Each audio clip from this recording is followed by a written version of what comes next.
All right, we'll go ahead and get started. A reminder to please silence your cell phones, and whenever you do get the mic to ask a question, please make sure you give your name and affiliation. We'll start with a statement from OU head coach Patty Gasso, then go to questions to players Tiare Jennings and Kinzie Hansen. They'll then be dismissed, and then we'll go back to questions just for Coach Gasso. So if you have an opening statement. Extremely proud of this team and the way they played, pretty flawless and attacking offensively.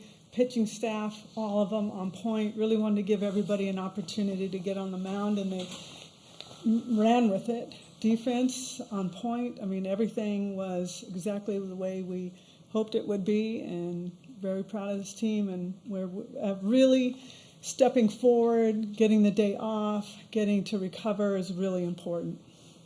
Okay, we'll open up questions with George here in the second row on the left. George Stoya, SoonerScoop.com. For both of you guys, or one of you guys, you've seen teams throw multiple pitchers at you guys before. That seemed to be Tennessee's plan today. How much did seeing that previously this season maybe help you guys today, and were you surprised that that was their approach? Tiare, you can go first. Yeah, I just think it's important that we saw it early in the season and kind of just stick to a game plan, learn how to adjust off it. So, I didn't know that was going to happen today, but it ended up working out for us, just sticking to our game plan no matter who was going to be on the mound, that we were just going to make our adjustments. I think a lot of teams have a lot of different tactics to try to throw at us every single game, so it's something that we weren't surprised by, but that we were excited for because it's a new challenge every day, and we weren't technically expecting it, but when it came and we found out who was starting and who was coming in and just the different strategies that people try to throw at us, we are excited for those challenges, and it makes us better going forward. Okay, we'll go front row on the right here. Nick Coppola, OU Daily. This is for both Tiare and Kinzie. What was it like just seeing McKenzie Donahue back out just on the other side? Just you guys are playing with her for so long now. You guys see her on another team. What was it like just going there and seeing her out there? She's a gritty player. You know, she did some big things for us a couple years ago. So just to see her happy and successful over there, both her and Zeta just doing well. And I know it's pretty cool just to see them having success and being happy. So, it's really good for them to see them in their career have that. All right, we'll go front row left here. James Hale, CBS Sports Radio in Oklahoma City. This is one for Tiare and Kinzie. Tiare, what was it? It was really important that you got the Sooners going. If you could talk about that at bat and getting the Sooners going. And Kinzie, on your home run, your first at bat, I know you weren't happy with, but you adjusted and got something going. So if you could talk about that and your second at bat. Yeah, all about adjusting. I know my first at-bat got a little jammed, so just wanted to make it a good adjustment. 2 outs, 2 on, just trying to hit the ball hard, keep the turn lineup over, keep passing the bat. So I just got a good pitch, drove it, and it ended up working out. Mm-hmm. One thing that's special about our team is that we aren't result-oriented, so we know that from at-bat to at-bat and at pitch to pitch, we're very quick to make adjustments. And my first at-bat, I wasn't the result I wanted, especially early in the game with the bases juiced, but I knew going into my second at-bat, what their game plan would be against me. So I think that really paid off going into it. All right, we'll go front row left here to Eric. Eric Bailey, the Tulsa World, kind of staying with that same thought process. What's it like? How special is it to hit a home run in this stadium? Does it feel different because you guys have both done it in multiple World Series? And also the balls, when they get taken back to your parents, what do you do with them? And how excited is that to see your family be able to celebrate with you guys during those times?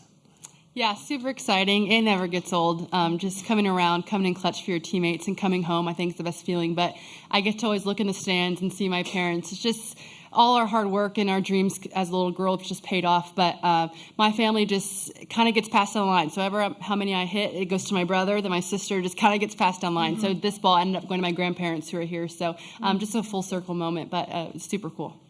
Yeah, I'd say the best part about it is you're rounding second, you look up, you see your family going crazy, and then you get to third and you see coach going pretty crazy, and then you turn left and you see the whole team at home just jumping and barking and all that crazy stuff. And, just seeing the joy that this team has consistently, they know that's just what keeps us going. That's what motivates us is all the joy and the love that we have for each other.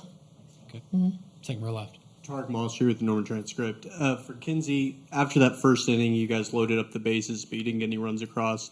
What was kind of the mindset going into the top of the second inning on defense, and do you feel like that kind of led into the scoring there in the bottom of the inning? Like I said, we weren't really result-oriented, so when we did get the bases juiced, we knew that we were going to see some success later in the game because, in our minds, nothing is really going to stop us. So going forward, I know that going on to defense, we have all faith in our defense. So going out there, I know Jordy does her thing. You know, we weren't really getting too high or too low, just staying neutral mindset and just going out there and staying within and sticking to our game plan, really. There's nothing else to it. Okay, Myron will be our last player question, third row in the right here. Myron Patton Fox, 25.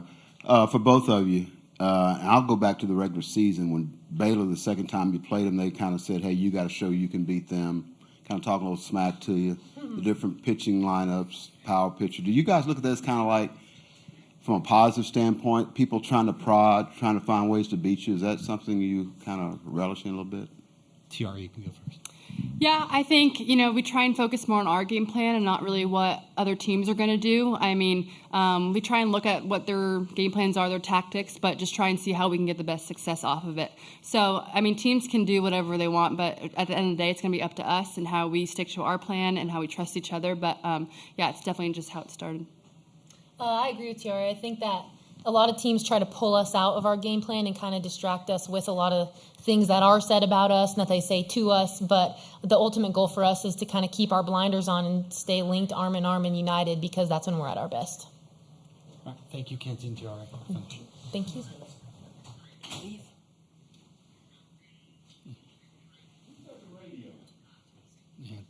Yeah, you can. Sorry, I'm sorry. Yeah.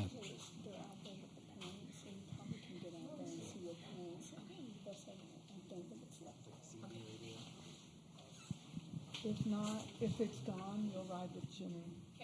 When I'm done. We'll get started with Eli here on the right, first row right.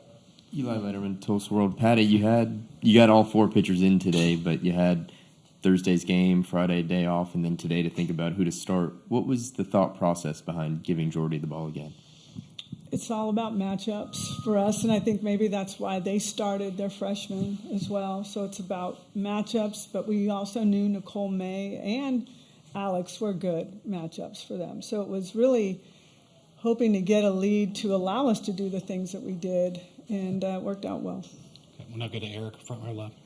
Patty, you get through some pressure situations in this with a close game in the first round and then a pretty run rule game like this. How big is that experience this series for this team? And then looking back at the older players, 2 years ago, they had to fight so many elimination games. Then last year it was different. They kind of went through it. So they've experienced all aspects of that. How big is that both in the history and then also this year? I'll start with experience. There's nothing like it. And they do such a good job of bringing the young players around, because you hear every player up here talk about their dreams of being here, and it's real. And when they're here, they can just get overwhelmed by the emotion and seeing your parents and the crowds and everything. And our upperclassmen have done a really good job of bringing the rest along. And then there was another question. What was it? Those older players have gone through, 2 years ago, having been on the brink of elimination so many times. Yeah. Fought through it. Then Yeah. last year they kind of ran through it. Yes, I mean, I was kind of talking that, but I think you asked about This year, having two the different play. styles. Yeah, so for us, I mean, pitching against us has prepared us for this. And I will go back to our super regional, and I'll go to Stanford. And those were tough battles for us. And this group feels if they can beat those pitchers, they can beat anybody. And so before we even play, it's that mentality of that kind of wave that's building, saying, oh, we're prepared, we're ready for this. So I think that has really enabled us to have confidence coming in here. Yeah, Barry Summerville, Oklahoma. Patty, you said it's about matchups going with Jordy. What was it about Tennessee's strength as a lineup and what Jordy does well that made you say that's the way to go? Yeah, it's Jordy can throw a lot of different planes and a lot of different speeds, and they just are very aggressive. I think majority of them swung at the first pitch, so it's really you got to really pinpoint that pitch where you want it. And I just felt Jordy had that command. Not that the others don't, but the extra speed that Jordy has is very effective. Okay, we'll go to Ryan on the second row left here. Ryan Chavin, Sooners. Patty, you talk a lot about getting players in to feel this environment and that experience, but how crucial was it for Alex not just to feel this, but to have an outing go the way she wants to after the last two, just kind of get that confidence back for Monday? Just huge, absolutely. And these young transfer kids that come here and they say, I want to come here because I know you know how to get there, and that's my dream. And for Alex is one of those. To get that moment on the mound was her dream come true. And you're seeing Haley Lee, you're seeing Sid Sanders, you're seeing Alina Torres, and they're just all thriving, but they're thriving because of the people around them. So the Jada Coleman is one of the most confident young ladies I've ever seen. And she spills that into Boone, who spills it into Brito, who spills it, and it just keeps spilling all over in a wonderful way that we don't want to clean up. We want it to just keep spilling. Everybody out there is just raging with confidence right now, and it's really enjoyable to be a part of. Sure. James, right here from James Hale, CBS Sports Radio in Oklahoma City. Patty, your offense today was really good because no matter what they threw at you, they responded. How happy are you with that? Because they're trying to disrupt anything they can, and they couldn't do it against you today. Yeah, I'm very proud of that. This team, too, that they weren't swinging at things very much out of the zone, and their pitching staff really hammers the zone, but we ended up with 5 walks, and walks turn into runs. So however it looks, we celebrate walks. We celebrate 3-2 walks. We celebrate 0-2 counts that come back for walks. We understand how hard it is, but we also understand how important getting a runner on is for this team because we do such a good job of either driving them in or finding ways to score them. Okay, we got time for 2 more, I think, right here, second row left. Monster number transcript. Just with this break, you mentioned how important it is. How much softball do you guys watch as a team when you have these days off, and what do you kind of gain out of that if you do? Well, they like to relax, but they watch softball. So they want to get away from softball, but they like to watch other people play softball. So I don't know. I know they do, and they're very emotional when they're watching it. Like, oh, what a great hit. And it could be anybody. It doesn't matter what team's playing. They enjoy watching good softball. And I don't know if it relaxes them because they're yelling and screaming over it, but they like to learn from it. And they like to also kind of quietly see what they're up against as well. Okay, Dave on the third row right will be our last one. Hi, Coach. Dave Wilson from ESPN.com. I know the last win of this tournament is the most important to you, but this is 50 straight. Does 50 mean anything to you? Nope. It means we're winning a lot of games. But I'll say it again. No, nobody seems to want to believe what I'm saying. We don't talk about it. We don't. We really don't. Because what we want to do is bring a national championship back to the University of Oklahoma and the state of Oklahoma, because that will never be taken away from us. You can never take that away. It will live forever.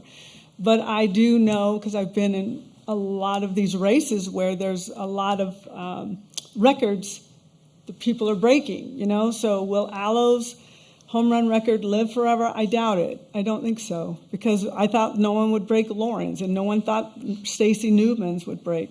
So records are being broken all the time. It's an honor, and I had conversation with Mike Candrea, which was really wonderful to connect. We've connected throughout the season, and he's just very congratulatory, and that is great, but it's just moving on, and it's taking things home that no one can take away. That's what we're about. Okay, that wraps things up. Thank you, guys. Thanks, Patty. Oh, I thought that was